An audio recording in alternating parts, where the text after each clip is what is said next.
नमस्कार, मी डॉक्टर प्रमोद रामचंद्र गावडे, मुक्काम पोस्ट मसवड, तालुका मान, जिल्हा सातारा या ठिकाणी मी स्वतः माझा वैद्यकीय व्यवसाय करतो। त्याचबरोबर या मान देशातील आणि विशेष करून संपूर्ण महाराष्ट्रातील गोरगरीब शेतकरी असणारी अर्थवाहिनी आणि ज्याला लक्ष्मी म्हणतो अशी ही मानदेशी मेंढी, या मेंढी पालनाचा सुद्धा मी या ठिकाणी प्रोजेक्ट केलेला आहे मसवड या ठिकाणी। आपण ह्या प्रोजेक्ट विषयी आणि माझ्या असणाऱ्या पूर्ण ह्या मेंढी पालनाच्या व्यवसायाविषयी आपल्याला माहिती देतो। या हा मसवड इथे मायनी रोडला नागोबाच्या कमानीच्या समोर या महाराष्ट्राचा आणि महाराष्ट्र कर्नाटक आंध्र प्रदेश मधील सर्व मेंढपाळांचं आराध्य दैवत नागोबाचं मंदिर आहे। त्या मंदिराच्या कमानीच्या समोर मायनी रोडला माझा हा 2 एकराचा फार्म आहे आणि ह्या फार्मवरती मी आधुनिक मेंढी पालन म्हणजे शेतकऱ्यांनी काळानुसार कसं बदललं पाहिजे। जर काळानुसार आपण कुठल्याही व्यवसायामध्ये बदल नाही तर आपण टिकत नाही। आता सध्या महाराष्ट्रामध्ये विशेष करून ह्या दुष्काळी भागामध्ये आधी हे सर्व शेतकरी बांधव महारानावरती मेंढ्या चारायचे। जोपर्यंत दिवाळी आहे दिवाळीपर्यंत इकडं पाऊस पडला की चारा असायचा, त्या चाऱ्याच्या माध्यमातून इथं मोकळं फिरतं मेंढी पालन असायचं। परंतु काळ बदलला आता मोठ्या प्रमाणामध्ये या भागामध्ये पाणी आलेलं आहे, इरिगेशन मोठ्या इरिगेटेड लँड झालेलं आहे। त्यामुळं शेतकऱ्यांनी विशेष करून कोरडवाहू शेतकऱ्यांनी आणि ज्याला कोणाला ह्या मेंढी पालनामध्ये शेळी पालनामध्ये इंटरेस्ट आहे अशा शेतकऱ्यांनी बंदिस्त शेळी पालन केलं पाहिजे, बंदिस्त मेंढी पालन केलं पाहिजे आणि ते निश्चितपणे फायदेशीर आहे। मला आपल्या ह्या व्हिडिओच्या माध्यमातून ते सांगायचं आहे की बदललं पाहिजे आपण। आणि त्याच संदर्भामध्ये आपल्याच हा जो माझा बंदिस्त मेंढी पालनाचा जो फार्म आहे त्याची आपण एक आज टूर करूया। छोटीशी आपण एक माहिती तुम्हाला या ठिकाणी देतो। या दुसरं ह्या बंदिस्त मेंढी पालनातला किंवा शेळी पालनातला सगळ्यात महत्त्वाचा भाग म्हणजे शेड। मी बऱ्याच वेळेला बघतो नवीन मुलं नवीन व्यावसायिक उद्योजक ज्यावेळेला ह्या शेळी मेंढी पालनामध्ये येतात त्यावेळेला ते शेडवरती मोठ्या प्रमाणात खर्च करतात आणि तिथंच गणित चुकतं। शेडमध्ये लाखो रुपयांचा खर्च केला जातो आणि मग शेडमध्ये खर्च केल्यानंतर त्याच्याकडं प्राणी घेण्यासाठी किंवा प्राण्यांचे संगोपन चांगलं करण्यासाठी तेवढ्या मोठ्या प्रमाणामध्ये भांडवल राहत नाही आणि मग कुठंतरी तो प्रोजेक्ट मागं पडतो। तर माझी तुम्हाला या चॅनलच्या माध्यमातून कळकळीची विनंती आहे की तुम्ही शेडवरती जास्त खर्च करू नका। माझ्या शेडच्या बाबतीमध्ये बघायला गेलं तर तुम्ही बघा, हे मी छोटंसं शेड सुरुवातीला करत असताना माझ्या शेतामध्ये तयार झालेले बांबू आहेत, हा कळक आहे, हा शेडनेट सुद्धा मी छोटी एकदम साधी वापरले, त्याच्यावरती थोडंसं पाऊस येणं म्हणून प्लॅस्टिकचा कागद टाकलेला आहे आणि जे आतमध्ये जे परमनंट शेड केलेलं आहे ते करत असताना सुद्धा मी याच्यामध्ये जुन्या द्राक्ष बाग आहेत त्या द्राक्ष बागाला निघाले जे चॅनल आहेत त्याचा वापर केलेला आहे किंवा जुनं भंगारमधलं जे मटेरियल आहे त्या मटेरियलच्या वापरातूनच हे शेड तयार केलेलं आहे। शेड तयार करत असताना सुद्धा शक्यतो शेड तुम्ही दक्षिण उत्तर करावं, जे मी दक्षिण उत्तर असं केलेलं आहे। शेडची लांबी साधारणपणे एक 150-200 फूट असावी 50 मेंढ्यांसाठीचा प्रोजेक्ट सांगतोय आणि त्याच्यामध्ये 3 ते 4 कप्पे असावे, कारण गर्भधारण झालेल्या मेंढ्या त्याचबरोबर माझावर आलेल्या मेंढ्या आणि व्यालेल्या मेंढ्या असे वेगवेगळे कप्पे केले तर ते आणखी आपल्याला थोडंसं बरं पडतं। साधारणपणे 10 बाय 12 10 बाय 12 अशा आकाराचे हे कप्पे बनवलेले आहेत। त्याच्यामध्ये गव्हाणी आहेत, गव्हाणी सुद्धा एकदम साध्या जुन्या भंगारच्या मधून घेतलेल्या मटेरियल मधूनच बनवलेले आहेत। काही गव्हाणी विकत घेतल्यात, काही बनवलेले आहेत। पत्रा वगैरे वापरताना त्याच्यावरती हा पत्रा सुद्धा पूर्णपणे स्क्रॅप मधला पत्रा घेतलेला आहे, नवीन काय नाही। आणि महत्वाची गोष्ट सांगायची मध्ये उन्हाळ्यामध्ये थोडंसं हीटचा प्रॉब्लेम यावर्षी जास्त जाणवत होता, त्यामुळे स्प्रिंकलर सुद्धा असे टाकलेले आहे, त्याचा चांगला वापर होतो मेंढ्यांना, त्यामुळं गरम होत नाही। म्हणजे बेसिक मला ह्यातनं तुम्हाला काय सांगायचं आहे की आपण इन्फ्रास्ट्रक्चर म्हणजे जे शेळ्या मेंढ्यांचं शेड जे करणार आहे तुम्ही, शेड पैसे जास्त खर्च न करता टिकाऊने चांगल्या प्रकारचं करावं। म्हणजे हे सगळं जे मटेरियल आहे तुम्हाला भंगारमध्ये मिळू शकतं आपल्या परिसरात। जर तुम्हाला स्टीलचा वापर करायचा नसेल, लोखंडाचा वापर करायचा नसेल तर बांबूचं सुद्धा जर तुम्ही शेड बनवलं, कळकापासून जर शेड बनवलं तर ते सुद्धा अतिशय चांगलं। माझं पूर्वीचं कळकाचंच होतं, अजून 50% ह्यातलं शेड कळकाचं आहे, ते अतिशय चांगल्या प्रकारे होते। आणि करक हा निसर्गाला त्याच्यापासून कुठली हानी नाही. आपण शेतामध्ये बरेच कळकाची बेटं असतात, त्यापासून वापर केला तर ते सुद्धा फायदेशीर ठरू शकते. जाळी वापरताना शक्यतो मिडियम गेजची आणि मिडियम आकाराची जाळी वापरावी, जेणेकरून त्याच्यामधून जनावरांनी तोंड घालू नये. आणि त्याला जरी घासली ती तरी जर घासली तर त्याचा काय जाळीला नुकसान होऊ नये. दुसरी गोष्ट, शेडच्या बाजूनं झाडं लावत असताना झाडं शक्यतो तुम्ही चिंचेची झाडं, बांबू, जांभळ अशा प्रकारची झाडं लावा, ज्या झाडांची सावली खूप चांगली असते. त्यामुळं नॅचरल जेवढं तुम्ही ह्या जनावरांना हे करून द्याल,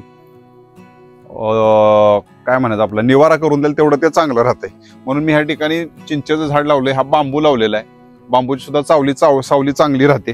आणि तिसरी याच्या बाजूला जांभूळचं झाड, जांभळ लावलेलं आहे, पिंपरणी लावलेले आहेत, जेणेकरून सावली जी नैसर्गिक सावली त्यांना जी आहे ती नैसर्गिक सावली चांगली मिळते. आणि बंदिस्त मेंढी पालन किंवा शेळीपालन करत असताना दुसरी एक महत्वाची गोष्ट, त्यांना थोडंसं जागा बदल पण पाहिजे. म्हणजे एकाच ठिकाणी ठेवण्यापेक्षा थोडंसं बाहेरच्या बाजूला तुम्ही मोकळी जागा वगैरे केली तर ते अजून चांगलं राहतं.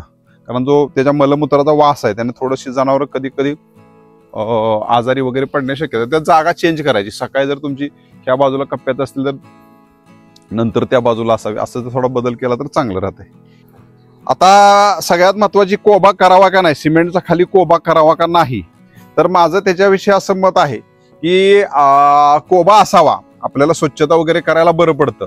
परंतु त्याचबरोबर कोबा करत असताना कोबा एकदम गुळगुळीत असा नसावा, कारण त्याच्यामध्ये जनावर त्याच्यावरती घसरण्याची शक्यता असते. त्यामुळे कोबा करताना जेवढा खरबडीत तुम्हाला करता येईल, जेवढा ओबडधोबड करता येईल तेवढा ओबडधोबड कोबा असावा.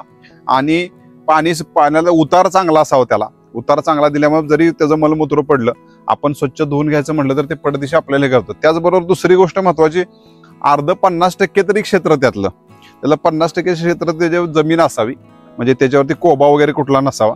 थोडा मुरुम टाकला तर चांगलं राहील. कारण शेवटी नॅचरली तुम्ही जर नैसर्गिकदृष्ट्या जर जनावरांना बसायला, त्यांना उकरायची सवय असते. उन्हाळ्या दिवसामध्ये गारव्यासाठी उकरून बसतात, किंवा हिवाळ्या दिवसामध्ये थोडासा उभारा पाहिजे असतो, मातीमध्ये उभारा चांगला असतो. वेलेल्या मेंढ्या आपल्या पिल्लाला घेऊन थोडंसं माती उकरून बसत असतात. असं जर थोडंसं तुम्ही केलं तर ते चांगलं राहते. त्यामुळे थोडं तुम्ही 50% सिमेंटचा कोबा, 50% हे करावं. दुसरी गोष्ट, ते पाणी, पाणी हे ठेवत असताना त्यांना वेगवेगळ्या ठिकाणी पाणी ठेवावं. एकाच ठिकाणी पाणी सगळी जनावर पित नाहीत. काय जनावरांना त्याच्यात तोंड घातलं किंवा हे केलं तर ते आवडत नाही. त्यामुळं वेगवेगळ्या ठिकाणी पाणी तुम्ही ठेवावं.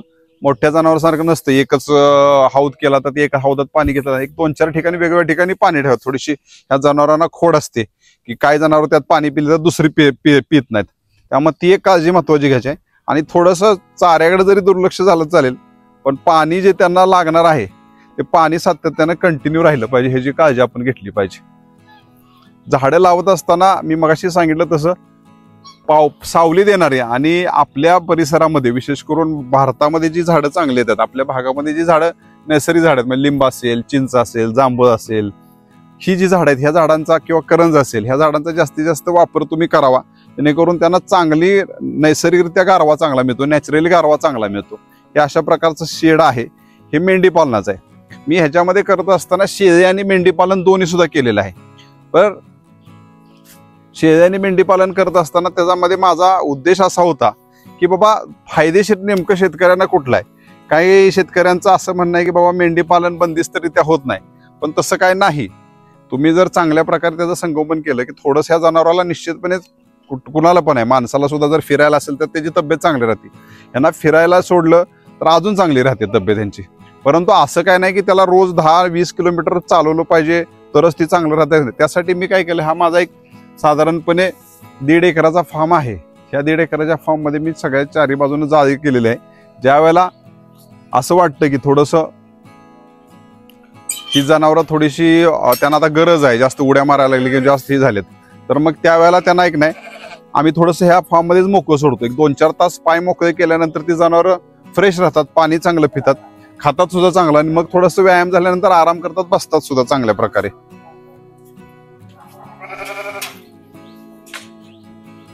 सुरुवातीला आम्ही ह्या ठिकाणी करत असताना छोटी पिल्लं आणली होती, आणि आटपाडीच्या बाजारामधून ही पिल्लं आणत असताना ही बाबा पिल्लं छोटी आणायची, ती मोठी करायची आणि विकायची, असा तो उपक्रम होता.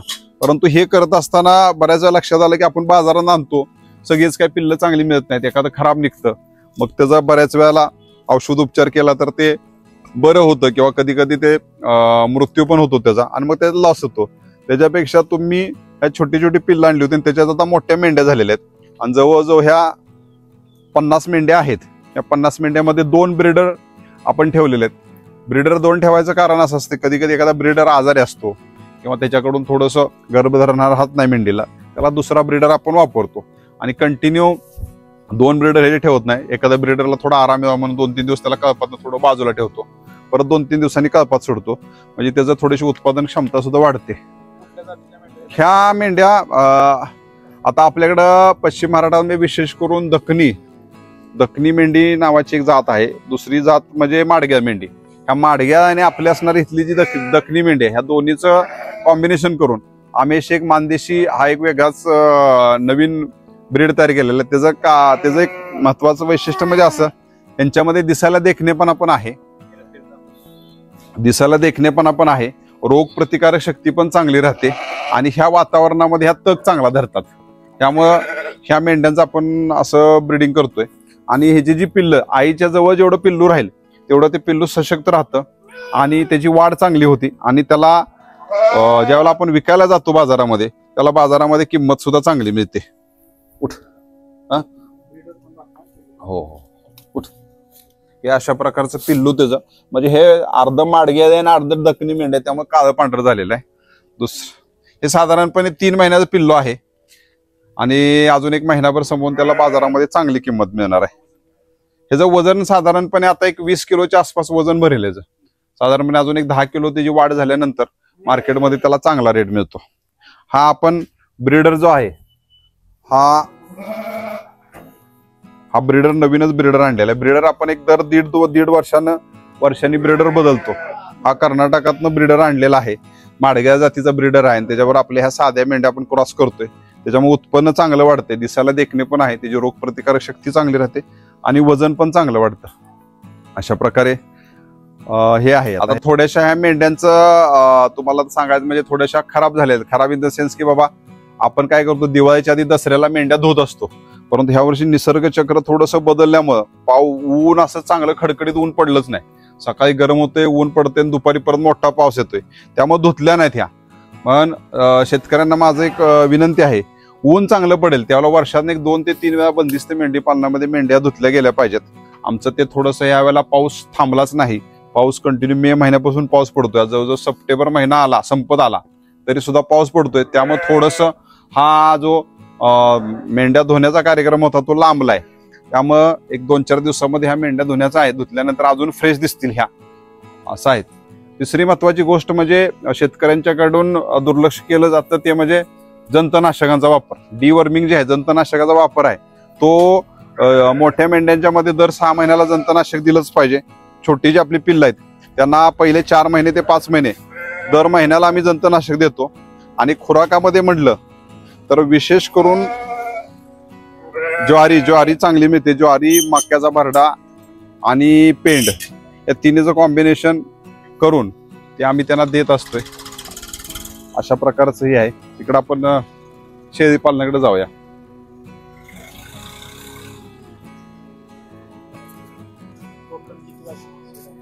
हे साधारणपणे शेडची लांबी याच्यामध्ये बंदिस्त शेड आहे ते साधारण 50 फुटाचा आहे, 50 ते 60 फुटाचा आहे आणि ओपन जे आहे ते तेवढंच आहे. ते करत असताना कप्पे केले. त्या बाजूला सुद्धा एक साधारणपणे 10-15 फूट रिकाम आहे. ह्या बाजूला साधारणपणे 20 फूट रिकाम आहे. म्हणजे 50 फूट बंदिस्त आणि 50 फूट पत्रा टाकलेला असं शेड आहे ते. त्यामध्ये दुसरी गोष्ट करत असताना त्याला लागणारं जे काही साधन सामुग्री आहे, अशी छोटी पिल्लं जे असतात ते आम्ही थोडंसं अशा जाळीमध्ये ठेवतो, म्हणजे त्याच्या आईवरच्या समोर पण ते राहतंय आणि आपलं पण लक्ष राहतंय चांगलं आणि त्याला होते. थोडं मोठं झाल्यानंतर मोठा कप्पा आहे किंवा डायरेक्ट त्याला ह्यांच्यामध्ये सोडत असतो, आईच्या जवळ सोडत असतो. पण लहान असताना थोडंसं अशी त्याची काळजी घेत असतो. ते थोडंसं साहित्य ठेवण्यासाठी जाळ्या बनवलेल्या आहेत. जाळ्या बनवताना सुद्धा उभट वास येऊ नये, कोणतट वास येऊ नये म्हणून अशा प्रकारचे त्याला बाहेरच्या बाजूने जाळी बनवले, म्हणजे साहित्य काय ठेवलं तरी पण आपल्याला लक्षात येतं ते. हा बेसिक जे इन्फ्रास्ट्रक्चर आहे तुम्ही खूप चांगलं करू नका, परंतु ह्या बेसिक गोष्टी तुमचं जे मटेरियल आहे, औषध उपचाराच्या जेव्हा गोष्टी आहेत औषध आहेत तुमची किंवा तुमचं जे लागणारं त्याचं खाद्य वगैरे आहे ते ठेवण्यासाठी व्यवस्थित त्याला हेच पाहिजे. अगदी तुमचा जो केअरटेकर असेल त्या केअरटेकरला झोपायला सुद्धा तुम्ही चांगली जागा करून ठेवली पाहिजे. त्याचा बिछाना चांगला पाहिजे, त्याचं लक्ष राहायला असं पाहिजे. या गोष्टी सगळ्या तुम्ही केल्या पाहिजेत. हे छोट्या पिल्लांसाठी हे केलेलं आहे. मोठ्या पिल्लांसाठी असा पिंजरा बनवलेला आहे. ही अशा असतात ह्याच्यामध्ये. आता ही बसल्या मांजरीन बसल्या. मांजरांचा सुद्धा रोल ह्याच्यामध्ये मोठा आहे. आमच्याकडे 10-12 मांजरं कंटिन्यू असतात. चारा म्हटलं तर चाऱ्याविषयी आम्ही आता सध्या कसं आहे की मक्याचा चारा जास्त वापरतो. मक्याच्या बरोबर दुसरं ज्वारीचं जे कडवळ म्हणतो ते वापरतो. तिसरं मेथी घास आहे थोडाफार तो वापरतो, म्हणजे प्रोटीनचा सोर्स चांगला आहे. ह्या गोष्टी आम्ही देत असतोय. आणि त्या सगळ्या काय करतो, आदल्या दिवशी ते आणायचं, ते थोडं सुकवायचं, त्यातलं पाणी कमी झालं पाहिजे. आणि दुसऱ्या दिवशी मग त्याची कुट्टी करून घालत असतो. कधी घालत असताना जनावरांना कुट्टी करूनच वैरण घालावी. वैरणीचा अपव्यय कमी होतो, तिचं जे नुकसान होणार आहे ते कमी होतं. आता ह्या बाजूला आपला हा शेळी पालनाचा प्रोजेक्ट आहे. शेळ्या आपल्याकडे जवळजवळ 10 शेळ्या आहेत. या शेळ्यांच्या मध्ये उस्मानबादी, काय बिटल जातीच्या अशा वेगवेगळ्या प्रकारच्या शेळ्या आहेत. आपल्या घरातल्याच ब्रीडच्या आहेत. ह्याच्यामध्ये सुद्धा करत असताना शेळी आणि मेंढी कम्पेअर केलं तर मला असं वाटतंय की मेंढीची ग्रोथ चांगली आहे. मेंढीची रोगप्रतिकारक शक्ती चांगली राहते.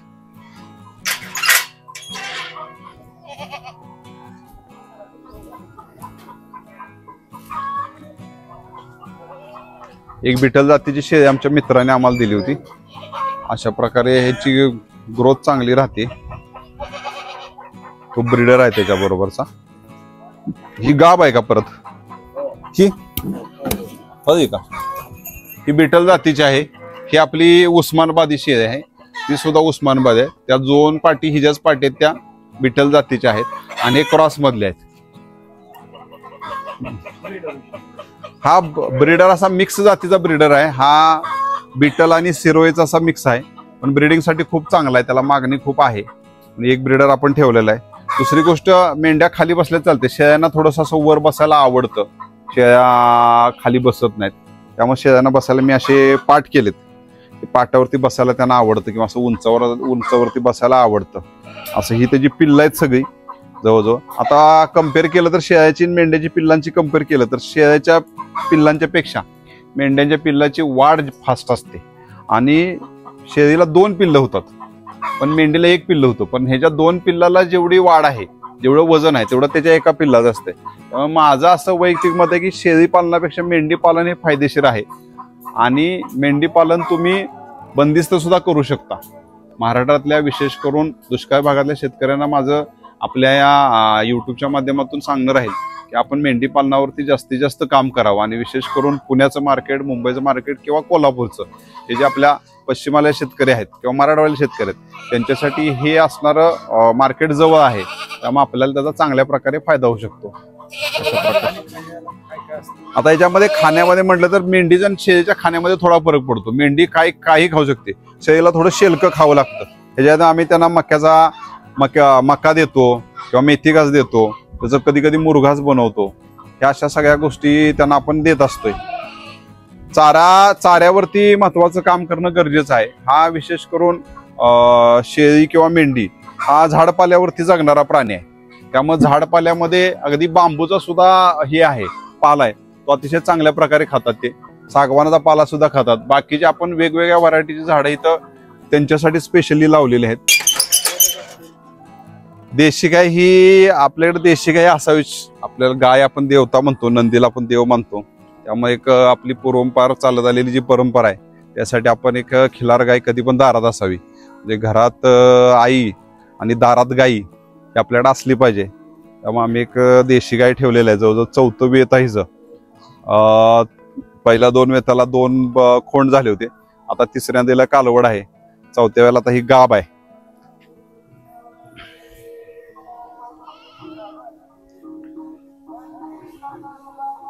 आम्ही गायीच्या शेणापासून धूप वगैरे बनवत असतो. आता सध्या पावसाचं प्रमाण खूप वाढल्यामुळं त्याचं जे शेण आहे ते डायरेक्ट शेणी त्याच्या बनवून किंवा शेण तसंच सुकवून त्याच्यावरती थोडंसं हे करून धूप म्हणून जर त्याचा वापर केला तर डास वगैरे कमी होण्यासाठी त्याचा चांगला फायदा होतो. या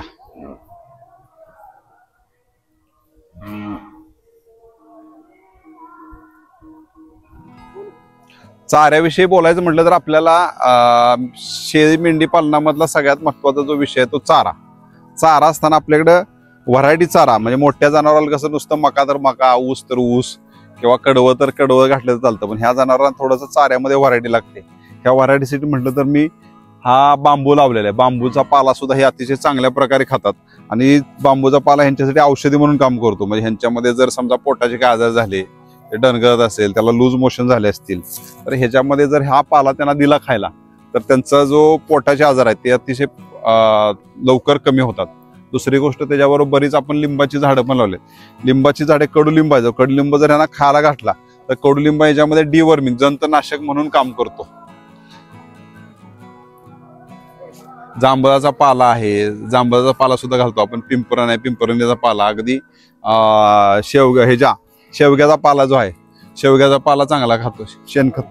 शेणखत जे आहे ते हे शेणखत चांगल्या प्रकारे ह्याला डाळिंब शेतकरी किंवा जे काय बागायत करणारे शेतकरी, द्राक्ष उत्पादक शेतकरी, डाळिंब शेतकरी याच्यामध्ये चांगली मागणी आहे. आम्ही हे जवळचे जे शेतकरी आहेत अगदी प्युअर आहे, म्हणजे यामध्ये कुठं काय मिक्स केलेलं नसते, डायरेक्ट तिथनं आपण भरतून इथं टाकत असतो आणि फक्त ते लेंडी खत आहे. तर चांगलं कुजलं की पुढच्या वर्षी ते देत असतो. त्यामुळे उसाच्या शेतीला, डाळिंबाच्या शेतीला, आल्याच्या शेतीला याचा अतिशय चांगला असा उपयोग होतो. अजून एक महत्वाची गोष्ट मध्ये वैरणीमध्ये किंवा चाऱ्यामध्ये म्हटलं तर तुती, आपण तुती ह्या ठिकाणी केलेली आहे. पूर्वी आम्ही तुती कट करून घालायचो, परंतु असं लक्षात आलं तुती कट करून घालण्यापेक्षा आता ही झाडं चांगली ही झालेली आहेत, डायरेक्ट ह्या जनावरं सोडली, जनावरांचा शेंडा कधी खात नाहीत, खालची पानं खातात. त्यामुळं ते तोडा, ते कट करा आणि परत घाला, हे असं करण्यापेक्षा थोडंसं आम्ही कधीतरी एक तासभर सगळी जनावर ह्याच्यामध्ये मोकळी सोडतो. मोकळी सोडलं त्यांना जेवढं लागणार आहे तेवढं ते खातात, ह्याचं काय नुकसान बाकीचं काय होत नाही आता मोठी झाडं झाल्यामुळे.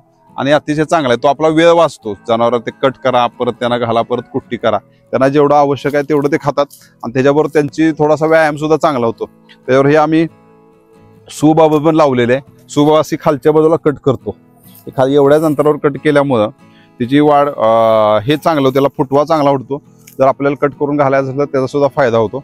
अशा प्रकारे आपण सुबाबा सुद्धा लावलेले आहे. इथं बांबू आहे, बांबू सुबाबा, बरीच आपण लिंबाची झाडं लावलेली आहेत. लिंबाची झाडं लावलेली आहेत, त्याचा सुद्धा आपल्याला चांगला उपयोग होतो. या बाजूने बघितलं तर सगळ्या प्रकारचे झाड आहेत. लिंब आहे, शेवगा आहे, आंबा आहे, परत आवळा आहे, करंज आहे, चिंच आहे. साधारणपणे एक 10 गुंठ्यामध्ये अशी आपण तुतीची लागवड केलेली आहे. त्या तुतीच्या लागवडीचा अतिशय चांगला फायदा होतो. तुतीमध्ये प्रोटीन जास्त प्रमाणामध्ये असते आणि हा तुतीचा पाला खाल्ल्यामुळं जनावरांचं मास जे आहे, मस्क्युलरिटी वाढते, त्यांचं हाडांचं आणि स्नायूचं वाढ चांगली होते आणि त्यांच्या एकंदरच पोषणासाठी अतिशय चांगला राहतो हा चारा.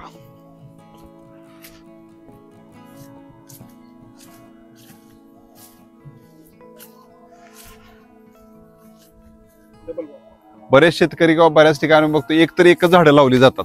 झाडांचा असं आहे की झाडं एकमेकाला बॅलन्स करत, एकमेकाकडून काय अन्नपदार्थ दुसऱ्याला देत, दुसऱ्याकडनं काय अन्नपदार्थ घेत, अशी जगत असतात.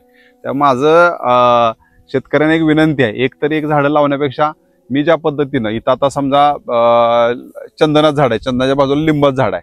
आता हे चंदनाचं झाड स्वतःचा अन्न स्वतः तयार करत नाही, तर दुसऱ्या कुठल्या तरी झाडावर अवलंबून असतं. त्यामुळे त्याच्या शेजारी आपण लिंबाचं झाड लावलंय, तिथं जांभळीचं सुद्धा झाड लावलेलं आहे. असं थोडंसं वेगवेगळ्या जर प्रकारची झाडं लावली तर ही झाडं एकमेकाला सहयोग करून चांगल्या प्रकारे त्यांची वाढ करत असतात. आणि त्याच्यामध्ये झाडांचं काय शेतकऱ्यांचं असं म्हणणं आहे की जवळजवळ झाडं लावली किंवा एका शेजारी दुसरं झाड लावलं तर ते झाडाला मार बसतो, तर तसं काय होत नाही. तुम्ही, मला पण असं सुरुवातीला वाटायचं, पण ही झाडं लावली, एक थोडंसं असंच गुगलवरून किंवा युट्यूबवरून माहिती घेऊन असं झाडं लावली, पण झाडांची वाढ चांगली होते आणि आपल्याला जो लागणारा चारा आहे, विशेष करून मेंढी पालनासाठी, शेळी पालनासाठी, तो सुद्धा चांगल्या प्रकारे उपलब्ध होतो. आणि जमिनीचा पोत सुधारायला झाडांचं वैशिष्ट्य असतं की वॉटर होल्डिंग चांगलं करतात झाडं पाणी धरून ठेवतात मोठ्या प्रमाणामध्ये, त्यामुळे जमिनीमध्ये पाण्याची पातळी सुद्धा चांगल्या प्रकारे वाढते. हे असं काही भागामध्ये छोट्याशा 1-2 गुंठ्यामध्ये प्रयोग म्हणून असं एक आपण छोटंसं सुबाबा लावली होती. सुबाबेचा सुद्धा चांगला फायदा होतो. सुबाबा कट करत असताना आम्ही साधारणपणे कमरेच्या लेवलला कट करतो, त्यामुळे ते आपल्याला परत छाटायला किंवा कट करायला बरं पडतं. आणि जरी कधी वाटलं ह्यात जरी जनावरं सोडली तरी जनावरं ते चांगल्या प्रकारे खातात. सुरुवातीला झाड साधारणपणे त्याचा झाडाचा जो शेंडा आहे तो शेळी मेंढीच्या तोंडाला नाही आला पाहिजे. त्याच्या एकदा वर गेल्यावरती झाडं, आता जरी समजा आपण बंदिस्त मेंढीपालन शेळीपालन म्हणत असलो, जर तुमच्याकडे जागा उपलब्ध असेल 1 एकरभर, त्याला जर तुम्ही कंपाऊंड केलं असेल, अगदी साधं कंपाऊंड असलं तर चालते, असं काय जायच पाहिजे, तर त्याच्यामध्ये 1 तास 2 तास जर तुम्ही मोकळी सोडली. पूर्वी काय व्हायचं, आता इथं आपण जिथं उभा आहे तिथं गवत खूप उगवायचं, जवळजवळ कमरेच्या लेवलला गवरायचं. पण मी मधनात ह्याच्यामध्ये मेंढ्या सोडत असतो, त्या मेंढ्या गवत सगळं खातात, त्यामुळे स्वच्छता राहते. आणि सगळ्यात महत्वाचं जे मूळ आहे, ते गवताचं जे मूळ आहे, ते गवताचं मूळ अजिबात मेंढ्या हलवत नाहीत. त्याच्यामुळे काय होतं, त्या मुळामुळे जमिनीची जी वरच्या बाजूला जी सुपीकता आहे, वरच्या बाजूला त्याचं ज्यामध्ये सच्छिद्रता आहे, त्याच्यामध्ये जे हवा खेळण्याचं प्रमाण आहे ते चांगलं राहतं. अशा प्रकारे हे आपण ह्याच्यामध्ये सुद्धा जनावर मोकळी सोडू शकतो आणि ते चांगल्या प्रकारे चरतात. ह्या जनावरांना चरण्यापेक्षा थोडंसं पाय मोकळं करायसाठी मोकळं सोडण्याची 1-2 तास गरज आहे. पण ती पण जर तुमच्याकडे जागा उपलब्ध असेल तर, जागा जर उपलब्ध नसेल तर नाही सोडलं तर चालते, फक्त जागा बदलली पाहिजे, एवढं सगळ्यात महत्वाचं आहे ह्याच्यामध्ये. या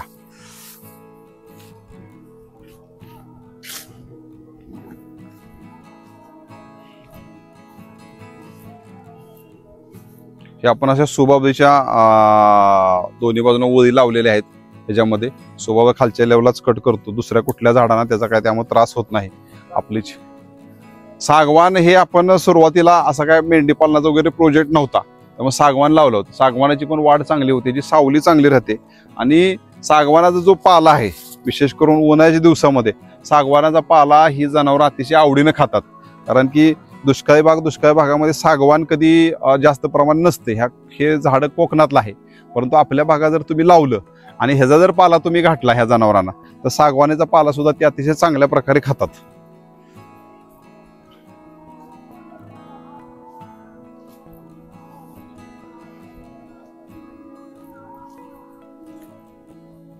आपण ह्या प्रायोगिक तत्वावरती किंवा आपल्याला लागणारी आपल्याकडे थोडीफार जी घरगुती खाण्यासाठी आंब्याची झाडं किंवा फळांची झाडं आहेत, तर या लेंडीपासून शेळ्यांची मेंढ्याची जी लेंडी आहे त्याच्यापासून आपण गांडूळ खत सुद्धा बनवलेलं आहे. आणि गांडूळ खत सुद्धा आपण ह्याच्या मोठ्या प्रमाणात बनवू शकतो.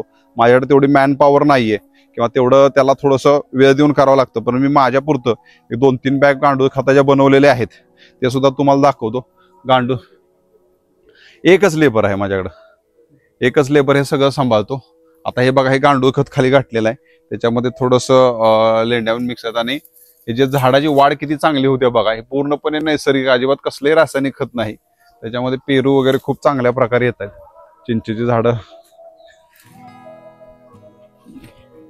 हाय करतात. गांडूळ हाय का? हा दिसतात का? आता का कोंबड्या येतात का काय इकडं?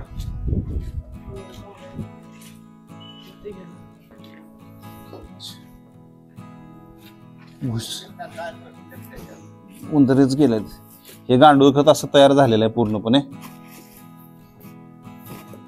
आता हे काढायला सुरू केलं आपण. छोटेच हे आपण गांडूळ वर्मी कंपोस्ट विकत आणायचं. हे बघा गांडूळ आहे,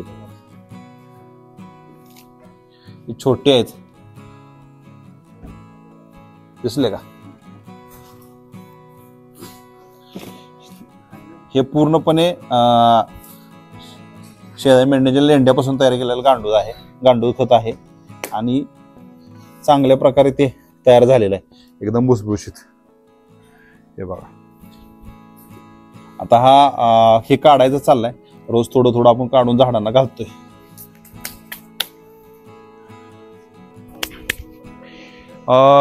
मी जवळजवळ 10-15 वर्ष झालं या मानदेशामध्ये वैद्यकीय व्यवसाय सुद्धा करतोय. वैद्यकीय व्यवसाय करत असताना माझ्या लक्षात आलं की बाबा, बराच माझ्याकडे येणारा जो पेशंट वर्ग आहे तो मेंढपाळ आहे, शेतकरी आहे, ऊसतोड कामगार आहे. मग यांच्यासाठी आपण एक हॉस्पिटल उभं करावं. हॉस्पिटल उभं करत असताना हॉस्पिटल कसं असावं, शहराच्या मुख्य ठिकाणी एसटी स्टँडवर करण्यापेक्षा थोडं निसर्गाच्या सानिध्यामध्ये हॉस्पिटल असावं. म्हणून मी इथे एक 50 बेडचा नैसर्गिक थोडंसं असा एक हॉस्पिटलचं सुद्धा उभारणी केलेली आहे. त्याचं काम शेवटच्या टप्प्यात आलंय. एक 50 बेडचं हॉस्पिटल आपण उभं करतोय. म्हणजे जर माझ्याकडे येणारा जो पेशंट वर्ग आहे तो बऱ्यापैकी शेतकरी आहे, कष्टकरी आहे, शेतमजूर आहे, मेंढपाळ आहे. मग त्यांना जर ह्या अशा हॉस्पिटलमध्ये आलं निसर्गाच्या सानिध्यातल्या तर त्यांना थोडं बरं वाटावं. त्याचा आजार बऱ्याच अंशी औषधोपचार किंवा मेडिसिन घेऊन बरा होण्यापेक्षा नॅचरल वातावरणात, नैसर्गिक वातावरणात तो राहिला तर लवकर बरा व्हावा. त्या दृष्टीने मी हॉस्पिटल सुद्धा असं निसर्गाच्या जवळ बनवलं आहे. माझं म्हणजे जिथं माझं हॉस्पिटल असेल तिथंच माझा हा शेळी मेंढीचा सुद्धा प्रोजेक्ट आहे, तिथंच माझं राहण्यासुद्धा ठिकाण आहे. त्यामुळं आपलं सुद्धा आयुष्य वाढेल. आपण म्हणतो नेहमी निसर्गाच्या सानिध्यात राहिलं पाहिजे, निसर्गात राहिलं पाहिजे. त्या दृष्टीनं माझा हा प्रयत्न आहे. आपला हा महाराष्ट्र किंवा भारत देश घडत असताना अनेक साधू संतांनी, अनेक महापुरुषांनी ह्याच्यासाठी आपलं योगदान दिलेलं आहे. काही लोकांनी बलिदान सुद्धा दिलेलं आहे. म्हणून आपण त्यांची कुठंतरी त्यांच्या विचाराची आठवण ठेवली पाहिजे. ती आठवण म्हणून या ठिकाणी डॉक्टर बाबासाहेब आंबेडकर असतील, राजर्षी शाहू महाराज असतील, महात्माजी फुले असतील, छत्रपती शिवाजी महाराज असतील, पुण्यश्लोक अहिल्यादेवी होळकर, अण्णाभाऊ साठे, नरवीर उमाजी नाईक, ह्या सर्व आपले जे काही महापुरुष आहेत त्या महापुरुषांची सुद्धा आठवण आपल्याला राहिली पाहिजे. म्हणून माझ्या हॉस्पिटलच्या सुरुवातीला एंट्री गेटवरती मी त्यांची असे फोटो लावलेले आहेत की ज्याचा आपल्याला विसर नाही पडला पाहिजे. ह्यांच्या कार्याची सातत्यानं हे फोटो आपल्याला आठवण करून देतील आणि आपल्याकडून पण असं सत्कार्य घडत राहावं. आपल्या देशाची, आपल्या राज्याची जी काही जडणघडण आहे, जी काही प्रगती आहे ती आपल्याकडनं होत राहावं. त्याच्यामध्ये आपला छोटासा असा वाटा असावा असं मला वाटतं. म्हणून हे आपण सर्व ह्या महापुरुषांचे फोटो इथे लावलेले आहेत. दुसरी गोष्ट, ह्या शेळी मेंढी पालनातला किंवा पशुपालनातला महत्वाचा विषय म्हणजे चारा. आणि तो चारा कट करत असताना हे असणारं मशीन आपण हे सुरुवातीला आपण हाताने चारा कट करून घालायचा, पण त्याच्या काय असणाऱ्या अडचणी, त्यातल्या त्रुटी लक्षात आल्यानंतर आपण हे मशीन गोंदवले या ठिकाणावर आणलेलं आहे. मग ते मशीन अतिशय चांगला आहे. हा चारा असा आपण कट करून ठेवतो. कट करून ठेवल्यानंतर हा असंच जरा सुकून देतो आणि दुसऱ्या दिवशी घालतो ह्याला. असा तो ओला चारा घातला तर ह्याच्यावर असणारे कीटक असतील, काही कीड असेल किंवा थोडंसं पाण्याचा अंश कमी झाल्यावरती जनावर अजून चांगल्या पद्धतीने खातात. ते सुद्धा माझ्या एका मित्रांनी मला भेट दिलेल्या आहेत. परंतु त्याचा फायदा असा असतो, स्वच्छता ठेवायचं काम एका मजुराचं, हे बदक आहेत, एका मजुराचं काम वाचवतात. म्हणजे छोटा छोटा जो आलेला पाल आहे तर बघितलं तर तो छोटे छोटे जे तण आहे ते तण खाण्याचं काम करतात. बरोबर छोटे कीटक असतील, विंचू असेल, छोटा जर एखादा सर्पाचं पिल्लू वगैरे असेल तर हे त्याला खाऊन टाकतात.